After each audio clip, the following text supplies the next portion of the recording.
होगा वहां पे उसकी डेंसिटी जो है वो सबसे कम होगी। अब तुम अगर इसका डेंसिटी ग्रेडियंट सेंट्रीफ्यूगेशन कराओ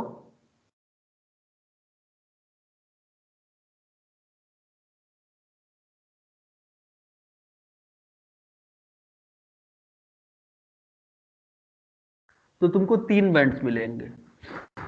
पहला बैंड सबसे नीचे, दूसरा बैंड बीच में, और तीसरा बैंड सबसे ऊपर। डेंसिटी की अगर बात कर लो तो डेंसिटी यहाँ पे लो है, यहाँ पे डेंसिटी हाई है।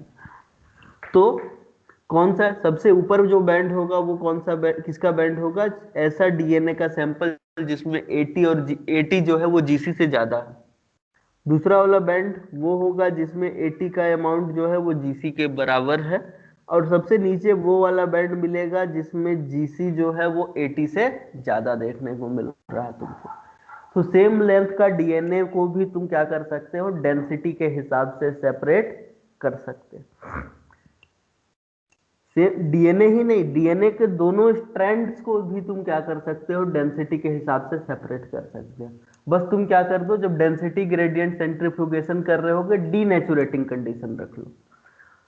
तो जब डीनेचुरेटिंग कंडीशन में डेंसिटी ग्रेडियंट सेंट्रीफ्यूगेशन करोगे और डीएनए के दोनों स्ट्रैंड्स की डेंसिटी अलग अलग होगी तो तुम दोनों स्ट्रैंड्स को भी अलग अलग सेपरेट कर सकते हो।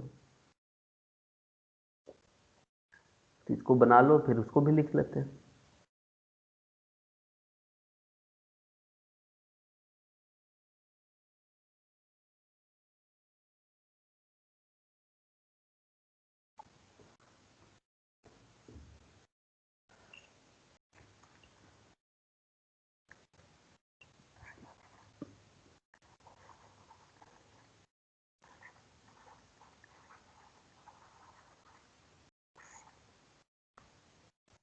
अब नेक्स्ट एग्जाम्पल पे आ जाओ। नेक्स्ट एग्जाम्पल क्या ले रहे हैं हम लोग? मान लो डीएनए के 2 स्ट्रैंड्स हैं और तुम उसको सेपरेट करना चाहते हो। तो क्या करो, सेंट्रीफ्यूगेशन जब करा रहे हो, डेंसिटी ग्रेडियंट सेंट्रीफ्यूगेशन,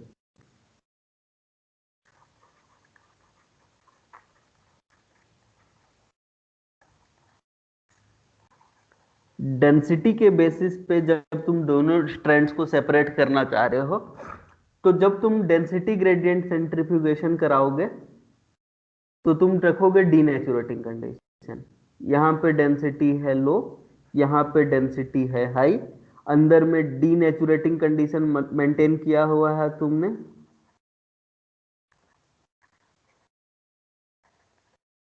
अगर दोनों की डेंसिटी में अंतर होगा तो तुमको 2 बैंड अलग अलग मिल जाएंगे।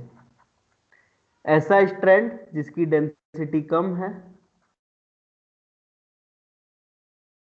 और ऐसा स्ट्रैंड जिसकी डेंसिटी ज्यादा है।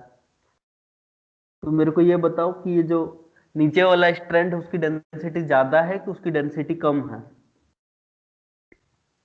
ये जो नीचे बैंड मिल रहा है तुमको, ये नीचे जो बैंड मिल रहा है उसकी डेंसिटी ज्यादा है या फिर उसकी डेंसिटी कम है?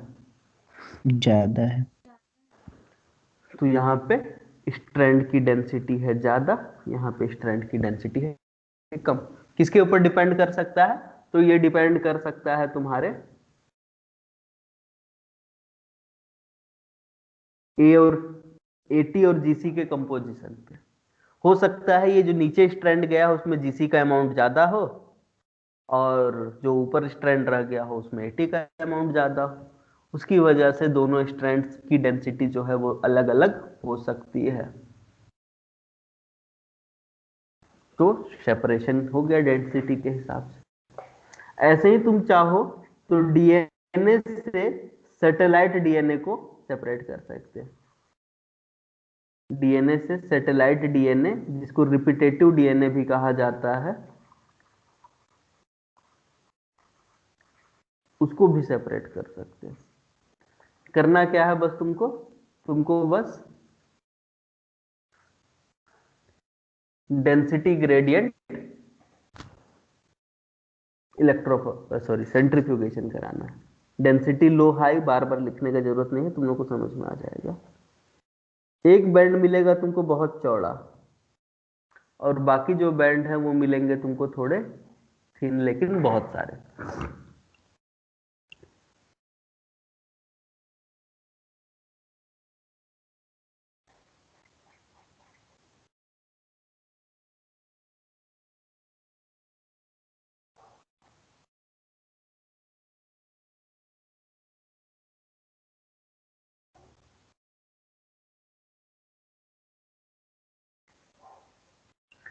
कुछ ऐसा तुमको बैंड देखने को मिलेगा जब तुम रिपीटेटिव डीएनए को सेपरेट कर रहे हो। तो यहाँ पे जो सबसे चौड़ा वाला बैंड है वो है तुम्हारे जीनोमिक डीएनए का, और जो ऊपर बैंड देखने को मिल रहा है वो है सैटेलाइट डीएनए का, जिसको रिपीटेटिव डीएनए भी कहा जाता है। अब सैटेलाइट डीएनए में भी तुमको 3 तरीके का सैटेलाइट देखने को मिल रहा है। एक सैटेलाइट जिसको सैटेलाइट ही बोला जाता है, एक होता है मिनी सैटेलाइट और एक होता है माइक्रो सैटेलाइट। तो ये हो गया सैटेलाइट डीएनए, ये हो गया मिनी सैटेलाइट डीएनए, और ये होगा तुम्हारा micro satellite DNA.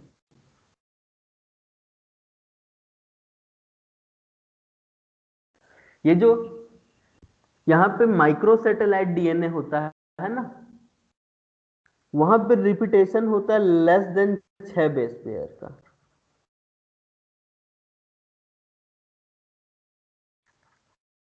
Less than 6 base pair का रिपीट पाया जाता है माइक्रो सैटेलाइट डीएनए में।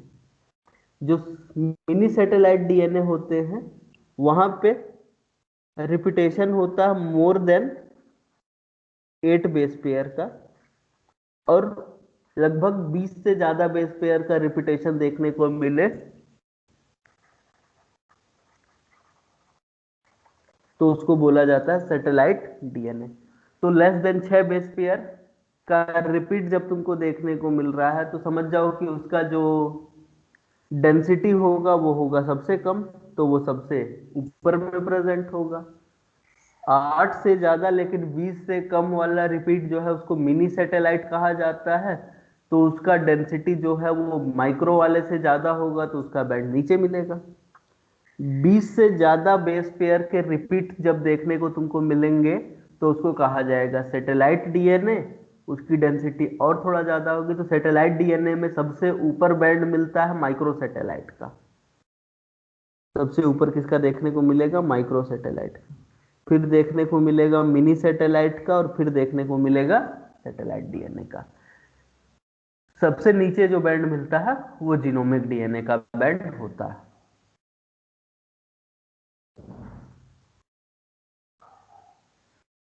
इस तरीके से तुम रिपीटेटिव डीएनए को भी क्या कर सकते हो? सेपरेट कर सकते हो। साथ ही साथ तुम चाहो तो डीएनए, आरएनए, प्रोटीन, कार्बोहाइड्रेट और लिपिड, ये सब का मिक्सचर तुमको दे दिया जाए तो भी तुम क्या कर सकते हो? सेपरेशन कर सकते हो। पहले तो हम लोग क्या करते हैं, डीएनए, आरएनए और प्रोटीन का मिक्सचर ले लेते हैं। तो डीएनए, आरएनए और जब प्रोटीन का मिक्सचर लोगे तो तुमको डेंसिटी पता होनी चाहिए। याद रखना, डीएनए और आरएनए में आरएनए की डेंसिटी ज्यादा होती है, और जो प्रोटीन होता है उसकी डेंसिटी डीएनए और आरएनए दोनों से कम होती। तो ये डेंसिटी का ट्रेंड हो गया। आरएनए की डेंसिटी होती है सबसे ज्यादा, उसके बाद डीएनए की डेंसिटी, और उसके बाद प्रोटीन की डेंसिटी। तो जब तुम उसका डेंसिटी ग्रेडियंट सेंट्रीफ्यूगेशन कराओगे तो तुमको 3 बैंड्स देखने को मिलेंगे, जिसमें सबसे नीचे का जो बैंड होगा वो होगा आरएनए का, क्योंकि उसकी डेंसिटी सबसे ज्यादा होती। फिर बैंड होगा डीएनए का, फिर होगा प्रोटीन का।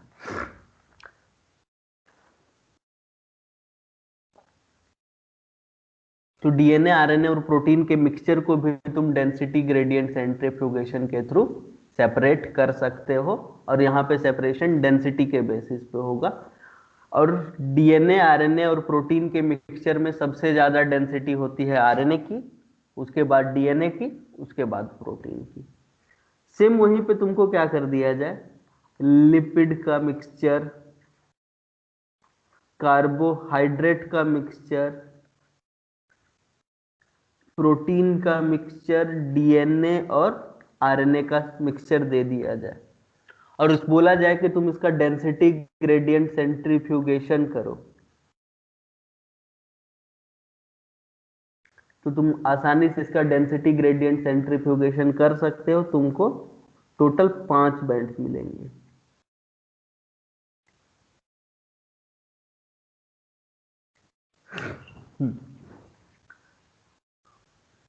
अब तुमको ये भी पता होना चाहिए कि इन सबके मिक्सचर में सबसे ज्यादा डेंसिटी किसकी होती है? आरएनए की। आरएनए के बाद डीएनए की, डीएनए के बाद प्रोटीन की, प्रोटीन के बाद कार्बोहाइड्रेट की, लिपिड की डेंसिटी सबसे कम होती। तो जो लिपिड का बैंड मिलेगा वो सबसे ऊपर मिलेगा। लिपिड के बाद कार्बोहाइड्रेट का बैंड मिलेगा, कार्बोहाइड्रेट के बाद प्रोटीन का, प्रोटीन के बाद डीएनए का, और सबसे नीचे जो बैंड होगा वो किसका होगा? आरएनए का बैंड तुमको देखने को मिलेगा। तो डेंसिटी ग्रेडियंट सेंट्रीफ्यूगेशन के आधार पे तुम इनका मिक्सचर भी जो है वो सेपरेट कर सकते हो।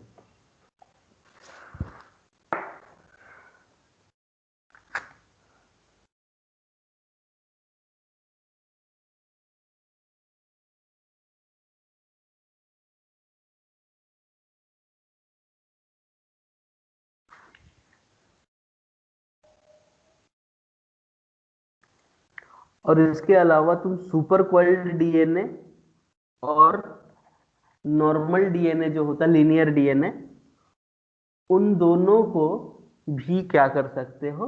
आराम से सेपरेट कर सकते हो। सुपर क्वाइल्ड डीएनए है और ये लीनियर डीएनए, मान लो दोनों का साइज सेम है,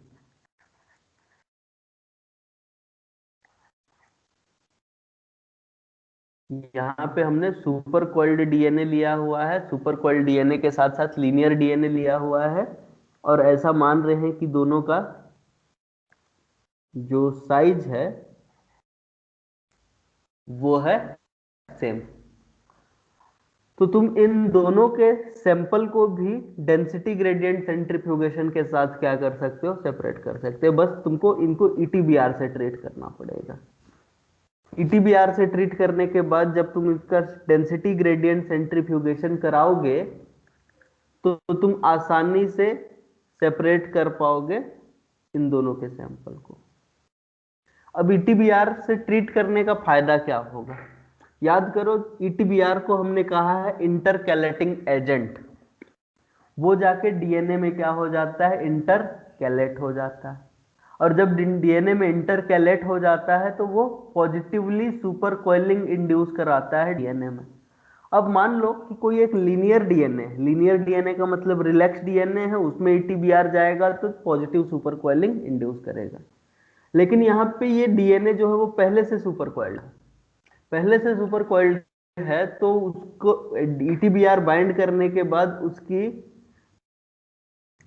सुपर कोइलिंग में कोई चेंज नहीं आएगा, लेकिन उसकी डेंसिटी पहले से ही क्या है? ज्यादा रहेगी।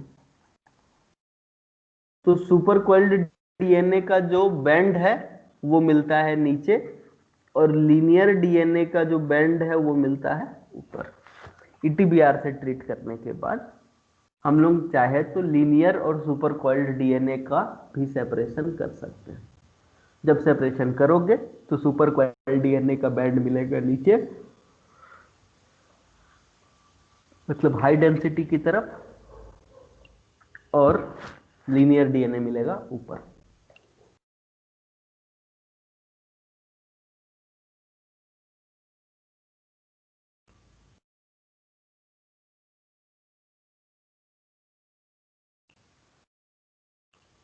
अब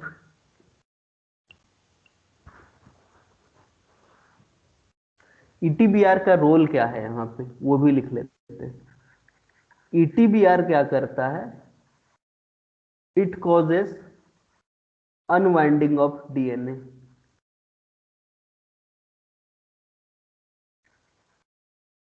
एंड thus decreases density।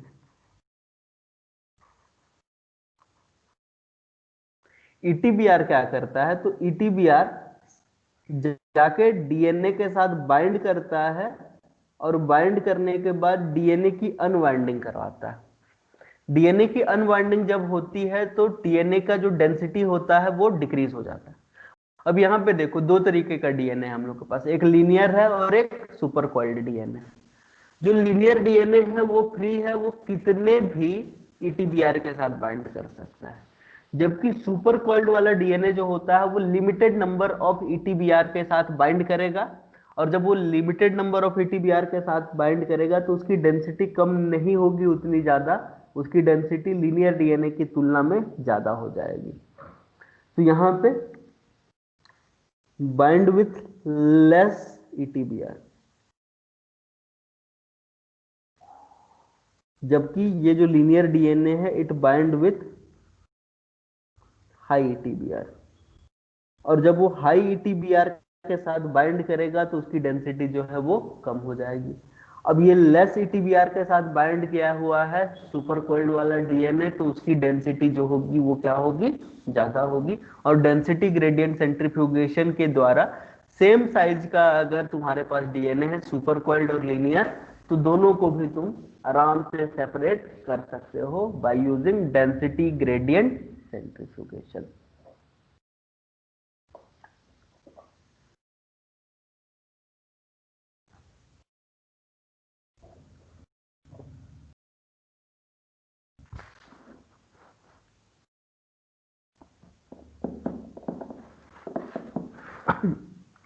ये हो गया एक और यूज तुम्हारे डेंसिटी ग्रेडियंट सेंट्रीफ्यूगेशन का। इसके अलावा एक और यूज कर सकते हो, वो है तुम्हारे लिपोप्रोटीन्स का सेपरेशन। अब लिपोप्रोटीन्स क्या होते हैं, तो लिपिड प्लस प्रोटीन का जो मिक्सचर होता है उसे कहा जाता है लिपोप्रोटीन। अब लिपोप्रोटीन बनते कैसे हैं, तो देखो जो लिपिड होते हैं वो होते हैं हाइड्रोफोबिक। अगर लिपिड हाइड्रोफोबिक है तो वो कभी भी सेल के अंदर फ्री फॉर्म में तो घूम नहीं सकते। तो क्या किया जाता है, कुछ प्रोटीन्स के द्वारा इनको पैक करके ट्रांसपोर्ट कराया जाता है। अगर ये लिपिड्स हैं तो वो लिपिड हाइड्रोफोबिक होने की वजह में से सेल में कभी भी फ्री फॉर्म में नहीं घूम सकते हैं, तो उनको प्रोटीन के साथ बाइंड करके ट्रांसपोर्ट कराया जाता है, उनको कहा जाता है लिपोप्रोटीन। और ये जो लिपोप्रोटीन्स होते हैं वो कई तरीके के हो सकते हैं। एक तो हो सकता है एचडीएल। एचडीएल का मतलब हाई डेंसिटी लिपोप्रोटीन।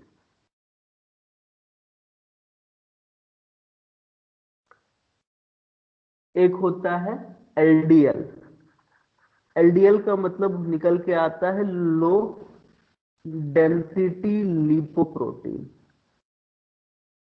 एक होता है VLDL, मतलब वेरी लो डेंसिटी लिपोप्रोटीन। एक होता है VVLDL, very very low density lipoprotein.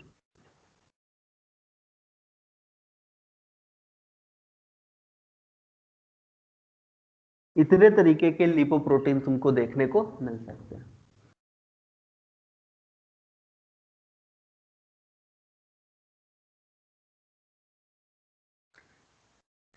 अब देखो, जो हाई डेंसिटी ऑफ लिपोप्रोटीन होता है, इसको हाई डेंसिटी लिपोप्रोटीन इसलिए बोल रहे हैं क्योंकि इसमें कोलेस्ट्रॉल की जो मात्रा होती है वो होती है कम।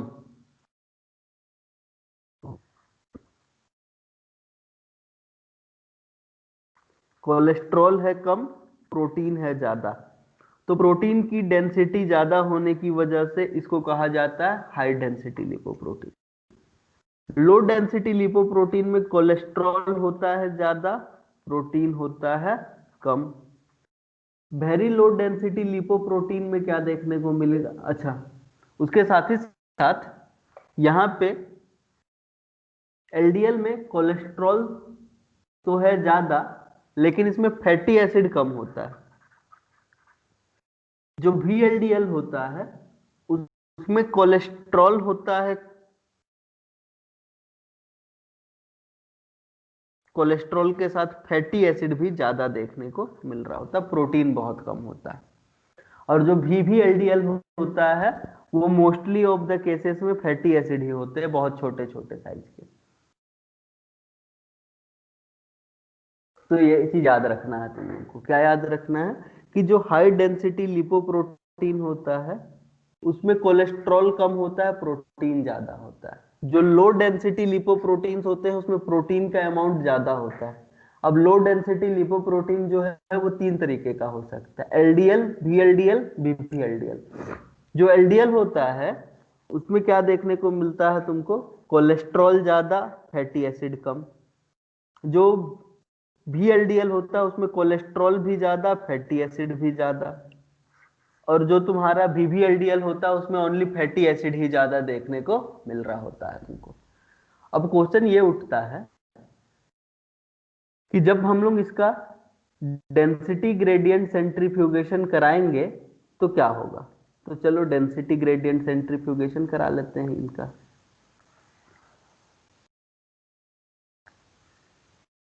जब इनका डेंसिटी ग्रेडियंट सेंट्रीफ्यूगेशन कराया जाएगा तो सेपरेशन किसके हिसाब से होगा, डेंसिटी के हिसाब से होगा। और हमको कितने बैंड मिले, 4।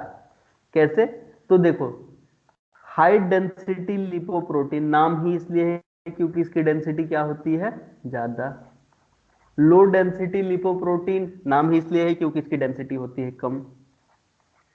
VLDL very low density lipoprotein, density और कम। VVLDL डेंसिटी और कम।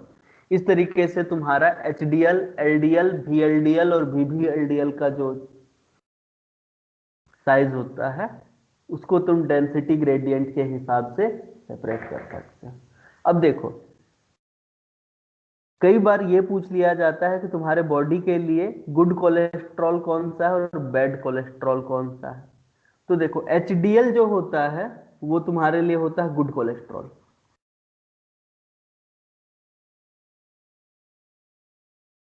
क्योंकि यहाँ पे कोलेस्ट्रॉल की मात्रा है कम, प्रोटीन की मात्रा है ज्यादा। तो ये तुम्हारे बॉडी के लिए HDL जो होते हैं वो अच्छे होते हैं। लेकिन LDL जो होते हैं तुम्हारी बॉडी के लिए खतरनाक हो सकते हैं, तो इनको कहा जाता है bad cholesterol. LDL are known as bad cholesterol.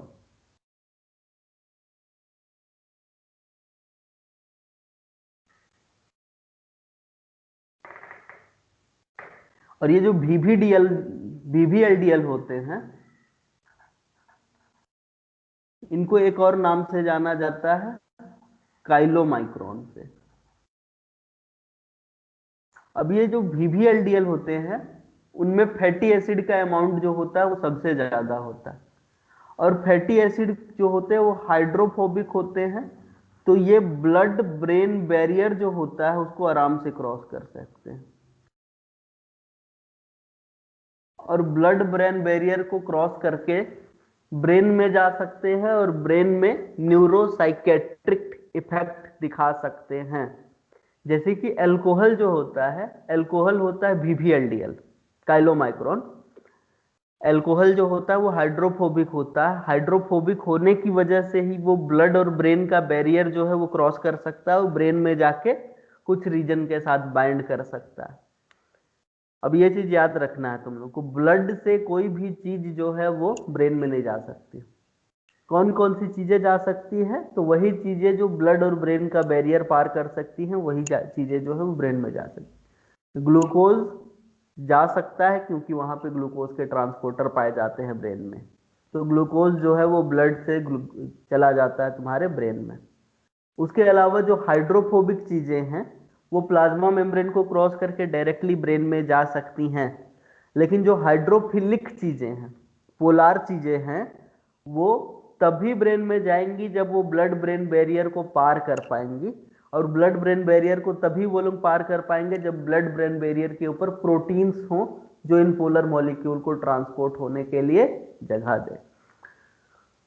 तो ब्लड ब्रेन बैरियर को काइलोमाइक्रोन्स जो है वो आसानी से पार कर सकते हैं और पार करने के दिमाग के कुछ हिस्सों पे बाइंड करके उस तरीके का इफेक्ट शो करा सकते हैं। जैसे कि अल्कोहल जो है वो एक काइलोमाइक्रोन है जब तुम अल्कोहल कंज्यूम करते हो तो अल्कोहल का एब्जॉर्प्शन होता है ब्लड में, और ब्लड से होते हुए फिर वो ब्लड ब्रेन बैरियर को क्रॉस करके दिमाग में पहुंच जाता है, और दिमाग में जाके हाइपोथैलेमस के बहुत सारे रीजन के साथ बाइंड कर लेता है, और बाइंड करने के बाद जो इफेक्ट देखने को मिलता है वो उसकी वजह से होता है।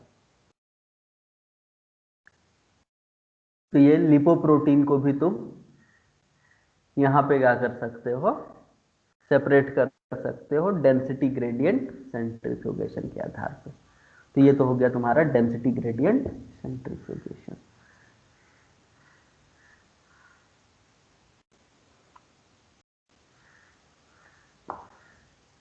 तो अब एक काम करते हैं, अब टेक्निक्स का सिलेबस खोल लेते हैं, सिलेबस क्या बोल रहा है।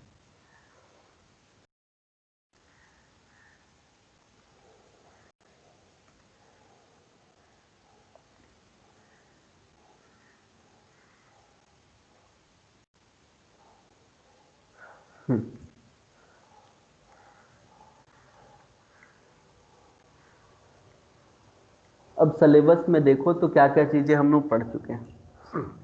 पहला चीज तो हम लोग ये तुम्हारा isolation and purification of RNA, DNA and proteins देख चुके हैं। डिफरेंट सेपरेशन मेथड्स, सेपरेशन के जो डिफरेंट डिफरेंट मेथड्स थे हमने उसको भी पढ़ लिया। इलेक्ट्रोफोरोसिस पढ़ लिया हमने। इलेक्ट्रोफोरोसिस पढ़ने के बाद हमने क्रोमेटोग्राफी भी पढ़ लिया, और क्रोमेटोग्राफी पढ़ने के बाद हमने सेंट्रीफ्यूगेशन भी पढ़ लिया है। और भी बहुत सारे टेक्निक्स जिसको हमने पढ़ लिया है वो सब नीचे आएगा।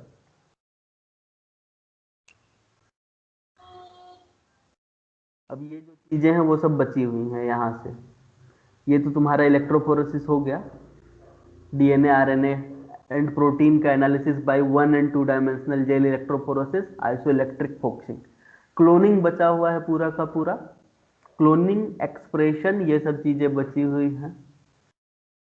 इन विट्रो म्यूटाजेनेसिस बचा हुआ है, जीन नॉकआउट बचा हुआ है, protein sequencing, detection of post translational modification. Post translational modification का डिटेक्शन में आईईएफ से करना सिखाया था ना, 2D पेज से, वो चीज हो सकता है।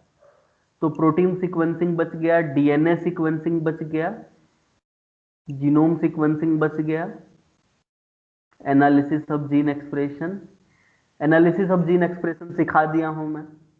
जीन एक्सप्रेशन की स्टडी कैसे कर सकते हो तुम, तो या तो तुम वहां पे नदर्न ब्लॉटिंग को यूज कर सकते हो, या तो फिर माइक्रो एरे को यूज कर सकते हो। दोनों टेक्निक के बारे में हम लोग पढ़ चुके हैं।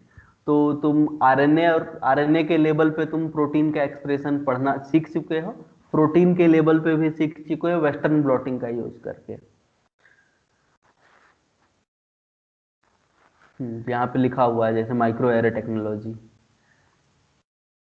यहाँ से कुल मिला के क्या बचता है, क्लोनिंग बच जाता है, क्लोनिंग के बाद डीएनए और प्रोटीन की सीक्वेंसिंग बच जाता है, और फिर तुम्हारा आरएफएलपी, एएफएलपी ये सब बच जाता है, मतलब मॉलिक्यूलर मार्कर बच जाता है। यहाँ पे 3-4 टॉपिक बच गया। बाकी टेक्निक्स जैसे एलाइजर या ये सब तो पढ़ेंगे हम लोग।